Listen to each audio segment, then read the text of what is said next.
Hello, good people. Yeah, today, surprisingly, we're not doing Dragon Ball Z Kakarot today. We're doing something else today.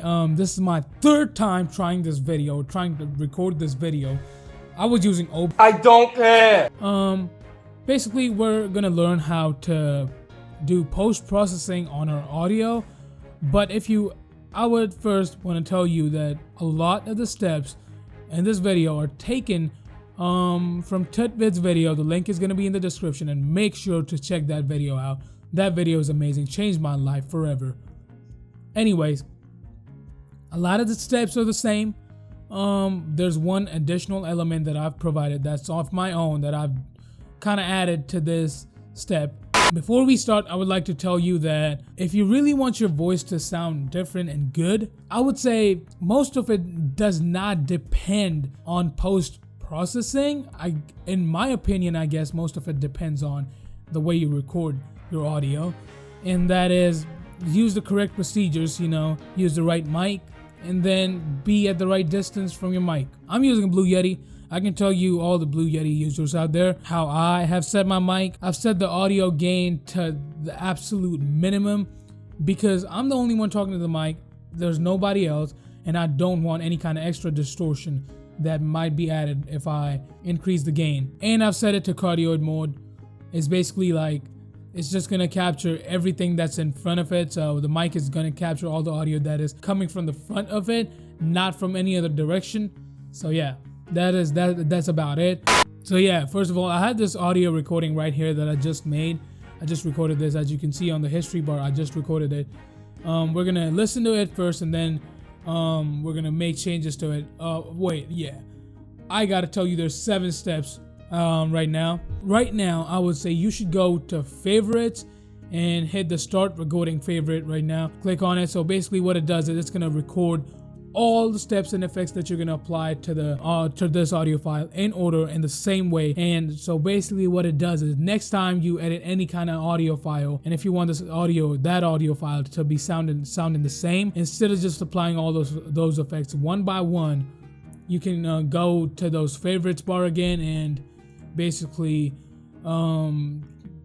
find that favorite that you had recorded the last time and just apply it, and it's gonna do it all for you really quickly, so that you're not gonna have to do it all over again. How I start the noise reduction process is I highlight a chunk of the audio before I actually start speaking, and I go to effect, noise reduction / restoration, and capture noise print. If you're a beginner, I would recommend you to definitely not use the hotkeys, because if you just go into the effects panel and if you use your mouse to do all that, it kind of gives you more chances to explore. In this case, you can see all the other things you can do in the noise reduction / restoration, and that's how you can probably add your own element to your audio editing, to the post-processing and all that. Whereas if you just do the hotkey, it's just going to do that stuff, and you're not going to know what else you can do out here. But that's just my opinion. You can do the hotkey if you want, but that's just my opinion. Anyway, capture noise print. It just says that the current audio section will be captured. Okay, sure.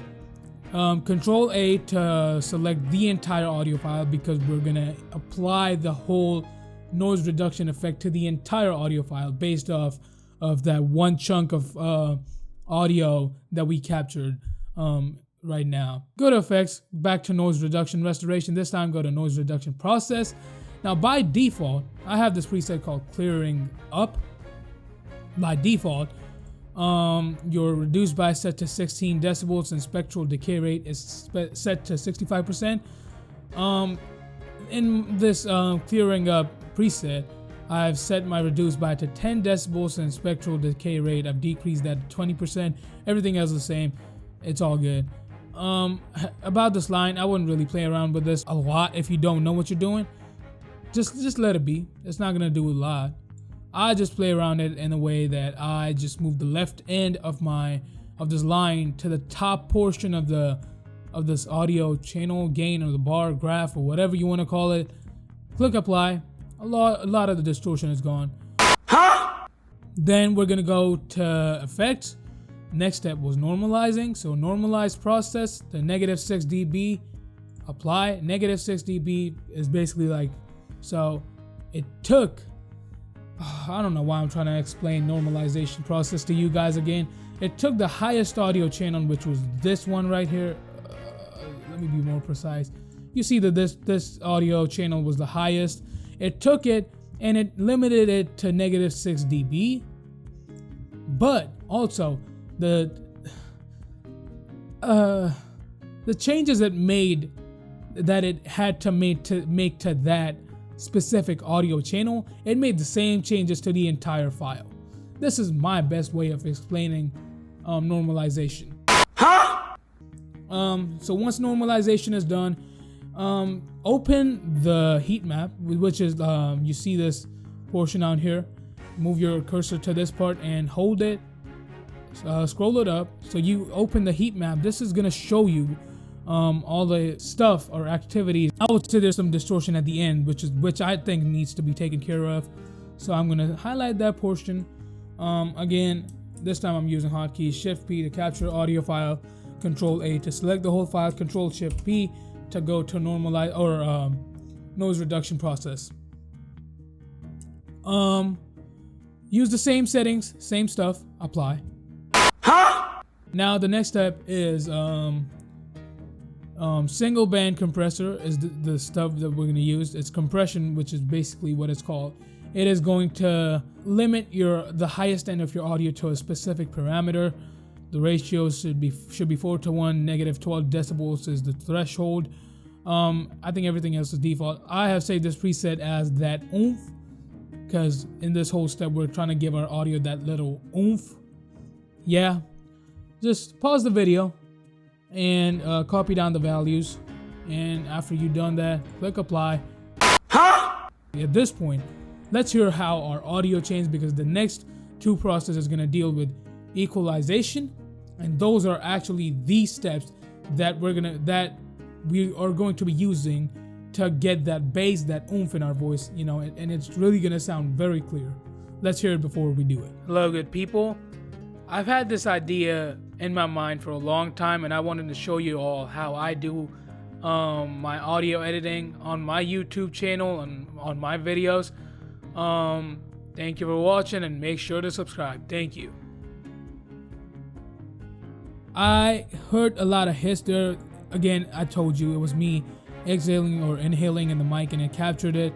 After I'm done doing the whole post-processing stuff, I'm gonna go there and specifically just amplify it. Now, filter and EQ.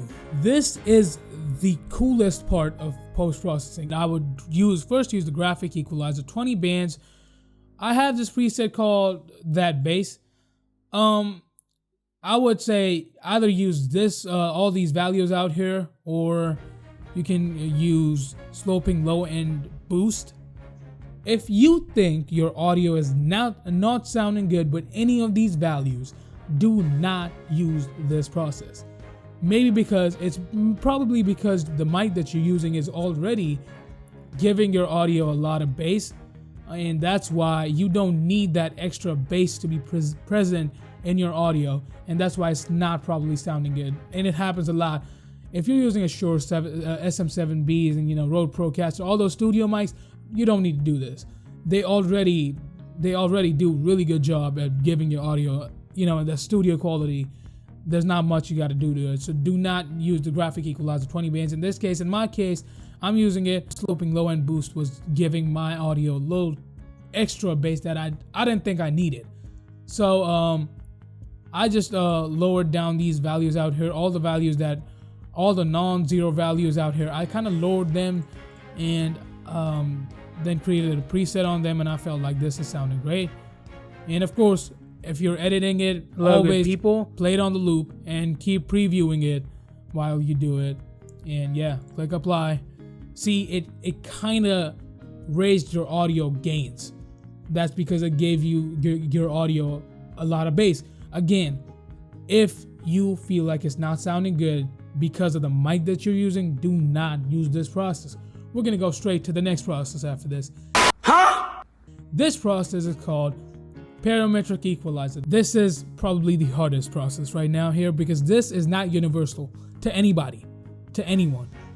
You know, this is not a universal step.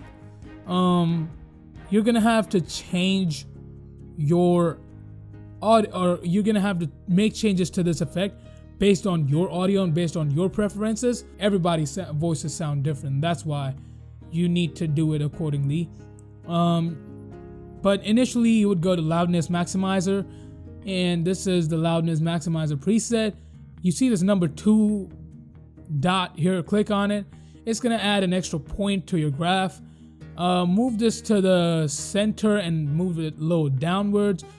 Raise the low end and the high end of your audio. So it basically just raises the low end, the high end of the audio, and kind of diminishes the middle ends of your audio a little bit. Play it on the loop, keep previewing it, and then make changes to it. In the end, what I got was kind of like, where's my preset? It's called Untitled preset. I was trying to save it, but then I pressed enter and it just saved it as Untitled preset, but I'm fine with that. In the end, what I got was like something like this. I mean, you're free to copy down the values. If you feel like it's sounding great for you, go for it.